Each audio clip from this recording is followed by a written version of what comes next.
માણસનું શરીર એટલા માટે બને છે કે આપણે સંસારમાં રહી અને પુણ્ય કર્મ સંચિત કરી શકીએ. આપણે બધા એક વિચારતા હોઈએ કે ઉપર દેવતાઓ કેવા મોજ મજા કરે સ્વર્ગમાં રહીને, કાંઈ મોજ મજા નથી કરતા.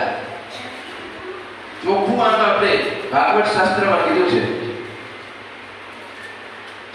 પુણ્ય ભેગું કરીને ઉપર જાય દેવત્વ મળે, એટલે ઉપર જ્યારે સ્વર્ગ લોકમાં વૈકુંઠ લોકમાં જાય ને એટલે દેવતાઓને ફૂલની માળા આપવામાં આવે કે તમે જે પુણ્યનું ભાથું બાંધી રહી આવ્યા છો ને એ આ ફૂલની માળા છે.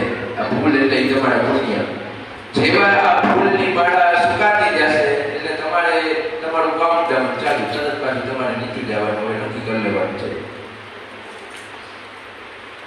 તે તમને ભૂખવા સ્વર્ગ લોકમ વિશાળ ક્ષીણે પુણ્ય મર્ત્ય લોકમ વિસૃતિ, જેવું પુણ્ય ક્ષીણ થઈ જાય તરત પાછા